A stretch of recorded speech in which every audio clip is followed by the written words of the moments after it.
The words that tore through me that night weren't loud or cruel. They were quiet, almost casual, as if betrayal were nothing more than a shrug.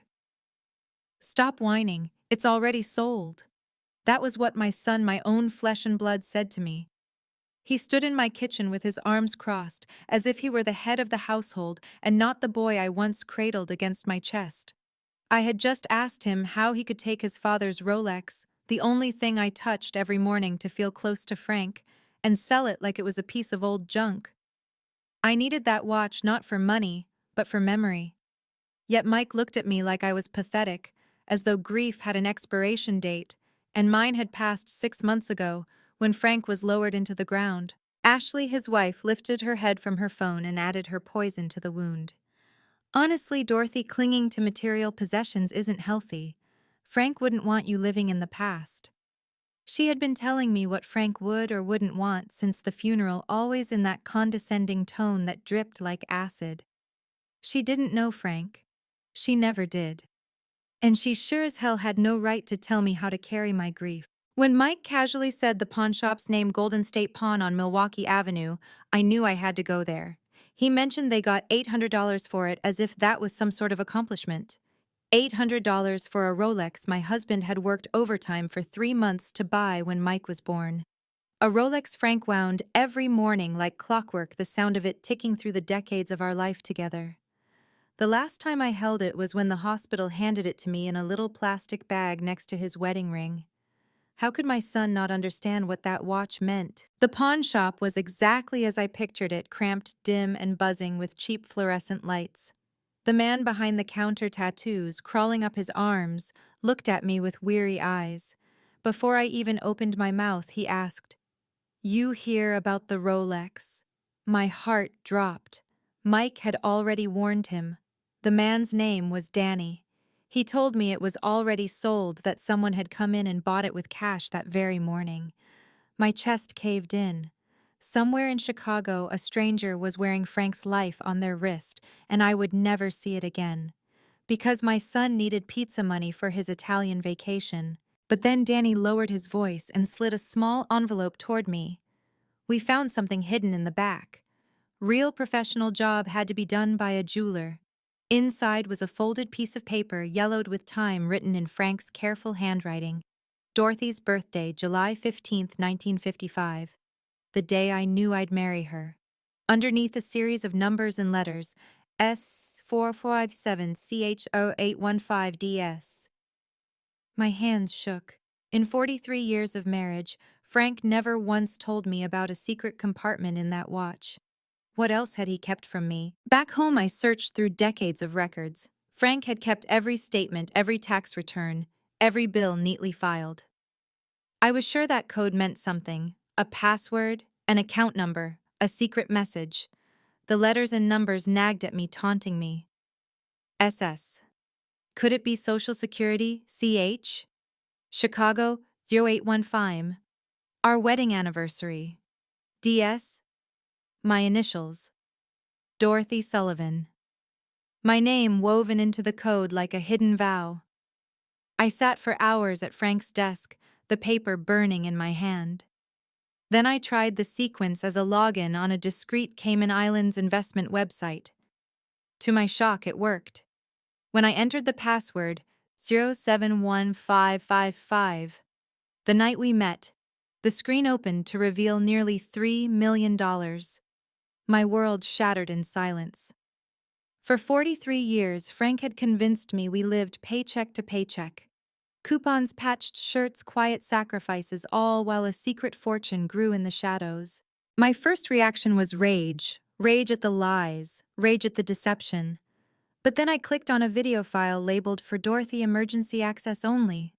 Frank appeared on the screen, older and tired, his voice steady but sad. "Dorothy, if you're watching this, I'm gone. The money isn't mine.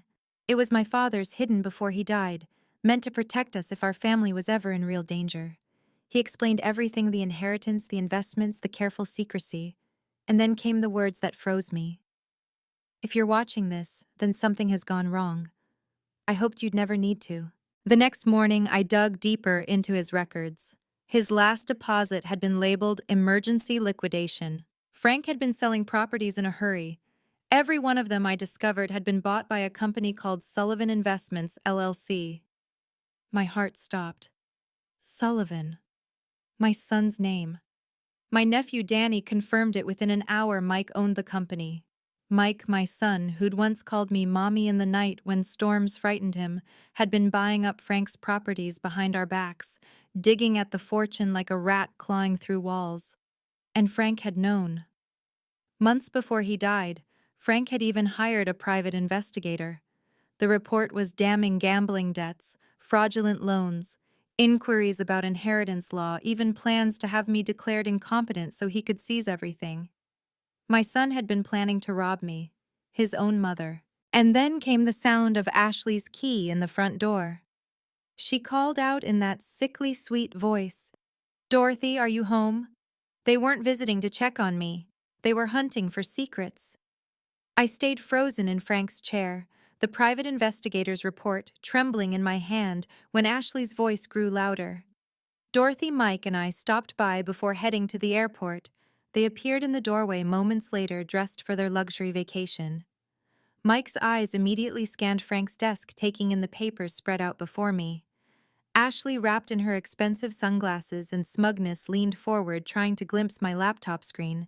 "What are you working on?" Mike asked casually, but I could hear the sharp edge under his tone. "Sorting through your father's things," I replied carefully, slipping the investigator's report into a folder. "There's so much I never knew about." Ashley's voice dripped with false concern. "Find anything interesting?" I steadied my breath. "Just old bank statements and tax records. Your father was thorough." Mike relaxed slightly, but I saw it, the hunger in his eyes. And I decided to test him. "Actually," I said slowly, "I did find something odd. Some kind of investment account I didn't know about. Nothing major, just a few thousand." Their faces betrayed them. Mike stiffened. Ashley's fake smile faltered. He tried to mask his reaction with forced nonchalance.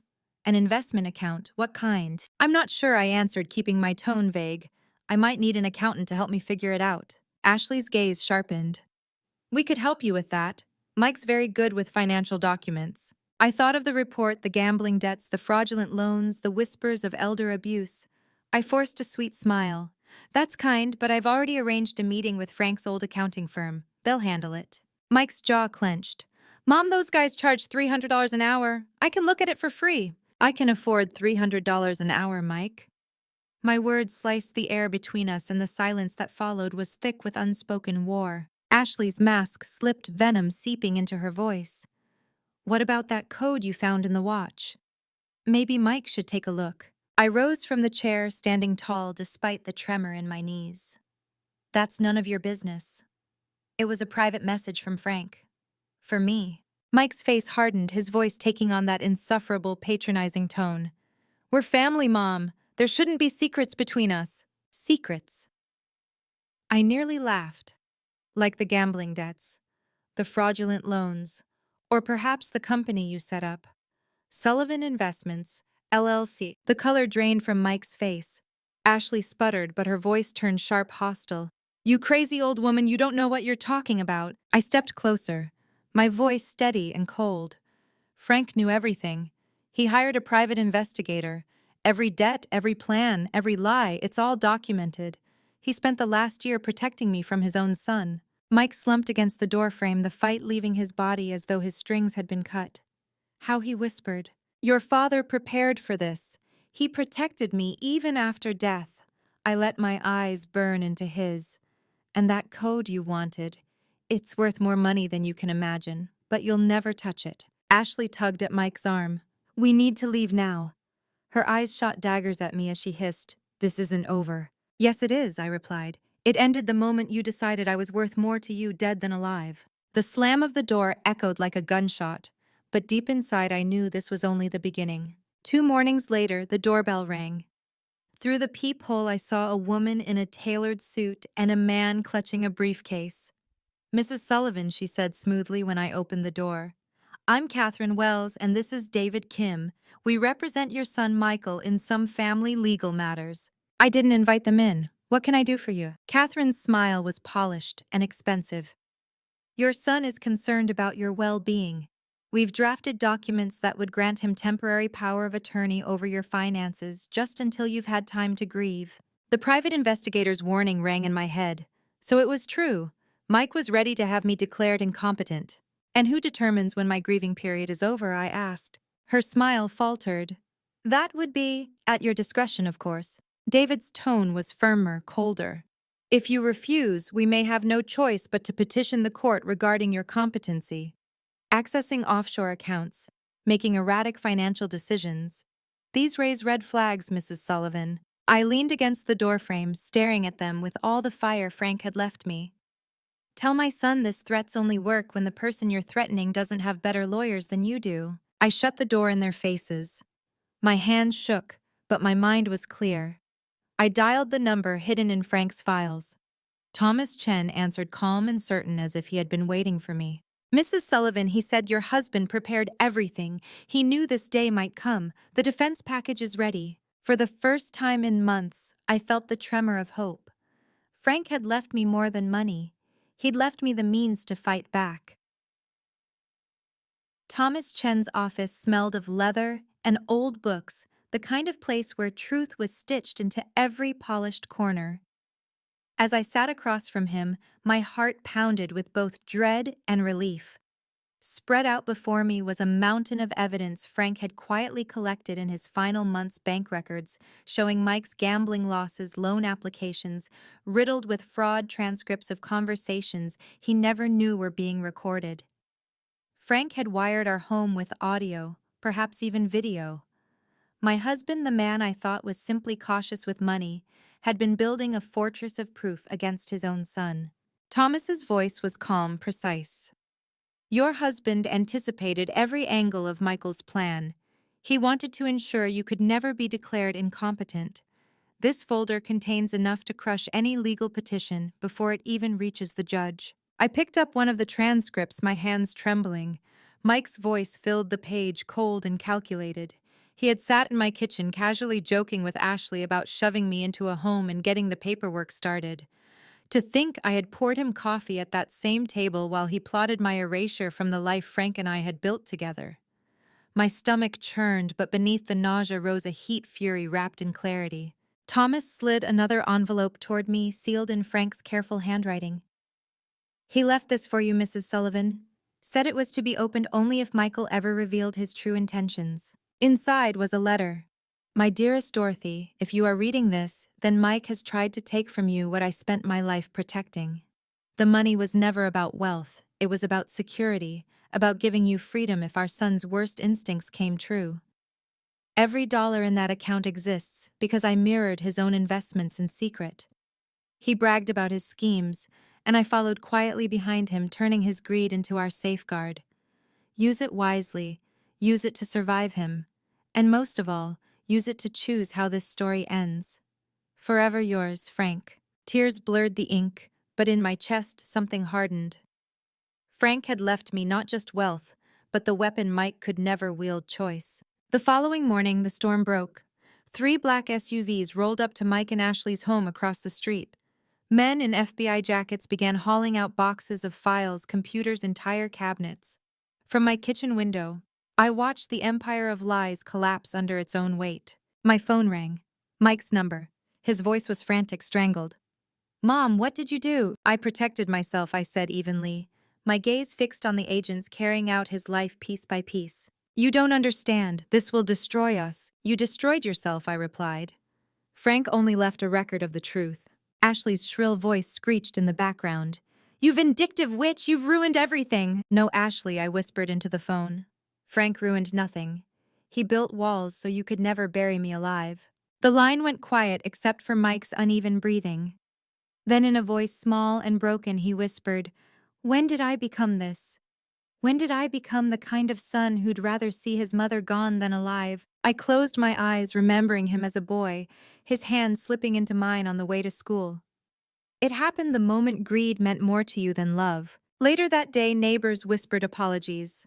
Mrs. Patterson admitted she had believed Ashley's stories about my failing memory. Others confessed they thought I had simply withdrawn in grief. I smiled gently even as my heart ached. Lies had isolated me, But truth had brought the walls down. Weeks passed. Mike and Ashley were indicted for fraud, elder abuse, and a tangle of financial crimes. Their assets were frozen, their business seized. I should have felt triumphant, but what I felt was heavier grief for a son who had chosen betrayal over blood. And then, on an ordinary Tuesday morning, Thomas's secretary buzzed in a visitor. A man in his 60s entered carrying a velvet box I recognized instantly. "Mrs. Sullivan," he said, his voice steady. "My name is Richard Torres. I'm the one who bought your husband's Rolex." The air caught in my throat, but why, how? He placed the box on the desk and opened it, revealing the watch. "Because Frank hired me 20 years ago. I'm a retired federal marshal. He contracted me to keep an eye on certain risks. When the watch surfaced, I knew to claim it." My knees went weak. Frank had thought of everything. Richard turned the Rolex over, pressing on a small ridge I had never noticed. A second hidden compartment clicked open. Inside was a micro SD card. "Your husband left this too. It contains recordings, documents, everything needed to prove Michael's intent beyond doubt. Frank wasn't just protecting money, Mrs. Sullivan. He was protecting you." As the files loaded on Thomas's computer, I felt Frank's presence again, quiet, steady, vigilant. My husband had spent his final years not only loving me, but fortifying me against the war he knew was coming. The computer screen glowed with folder after folder, each labeled in Frank's precise handwriting. Audio files, video clips, scanned documents, an archive of betrayal captured in painful detail. Thomas clicked on one at random, and Mike's voice filled the room, sharp and unmistakable. "If she won't sign, we'll just prove she's losing it. Ashley, start telling the neighbors she forgets things. We'll make her look incompetent. Once the court believes us, the money's ours." I pressed a hand to my mouth, bile rising. Hearing it was worse than reading it. My son in my kitchen plotting my undoing with the woman he called his wife. Frank had known. He'd been listening. He'd given them enough rope to hang themselves. Richard spoke softly, his eyes steady on me. "Your husband left instructions for this as well." He handed me a document marked in bold letters, "Dorothy's Protection Plan." My hands shook as I unfolded it. If Mike attempted to challenge my competency, all assets tied to Sullivan Investments LLC would be seized and transferred directly to the Chicago Children's Hospital. Every debt, every legal fee, every consequence would land squarely on Mike's shoulders. Frank had crafted the perfect trap. Mike's greed would not only destroy him, but also fund something good, something lasting. It was both punishment and legacy. I felt dizzy with the weight of it all. For 43 years, I thought Frank was simply cautious, a man who clipped coupons and worried about retirement. But he had been something else entirely, a strategist, a protector, a husband who spent his final years building an unbreakable shield around me. Richard placed the Rolex gently in my hands. "He told me once, Mrs. Sullivan, that the watch wasn't just about time. It was about trust. He said if you ever opened this compartment, it meant the time for truth had come." The familiar weight settled against my palm and I closed my eyes. Frank's presence wrapped around me like a blanket, steadying the tremor in my chest. Weeks later, the consequences unfolded with brutal clarity. Mike and Ashley's world crumbled. Their business seized their accounts, frozen their reputations, dragged through the mud of indictments and whispered shame. The hospital received its largest donation in history, a gleaming new wing bearing Frank's name. The irony was almost poetic. Mike's attempt to steal from me became the very act that ensured children across Chicago would live because of his father's foresight. When Thomas asked if I wanted to attend the sentencing, I shook my head. "No, I have better things to do." And I did. I bought a small cottage by the lake, joined book clubs, filled my days with laughter, and volunteering at the hospital Frank had chosen to honor. For the first time in decades, my life was mine, not bound by sacrifice, not shackled by fear. One evening, as I set the table for dinner, the doorbell rang. Through the peephole, I saw a young woman shifting nervously, her eyes so much like Mike's but softer, kinder. When I opened the door, she whispered, "Grandma Dorothy, it's Melissa." I hadn't seen her since Frank's funeral. Ashley had made sure of that, cutting me off from my grandchildren with lies about my memory and my mind. But here she was, tears glistening in her eyes. I'm so sorry, she said. I knew something was wrong the way Dad kept asking about Grandpa's money, the things Ashley said about you. I should have spoken up. I pulled her into my arms, my heart aching with both loss and renewal. You have nothing to apologize for, sweetheart. You're here now, that's what matters. Over dinner, she told me about her job as a teacher, her fiancé, her guilt about her father's crimes. I keep thinking I should visit him in prison, she admitted. But I'm so angry. Anger is natural, I told her gently. But don't let it consume you. I've learned something Melissa hate only means they still hold power over you. I choose peace instead. Her eyes filled with tears, and for the first time in so long, I felt the warmth of family that wasn't poisoned by greed. She promised to visit every week. That night after she left, I sat on the porch overlooking the lake. Frank's Rolex was on my wrist, ticking softly, its hands moving forward with steady purpose. The greatest love stories aren't measured in passion or gifts. They're measured in protection. Frank had loved me enough to fight battles I didn't even know were coming. For 43 years, I thought I had married an ordinary man. But in the end, I discovered I had been loved by a warrior who built a fortress from shadows and secrets, who turned betrayal into justice, and who made sure that even in his absence I would never be unprotected. Thank you for listening to my story. If it touched your heart, please like, share, and subscribe. And I'd love to hear your thoughts in the comments because maybe you've lived through a betrayal too, and your voice deserves to be heard.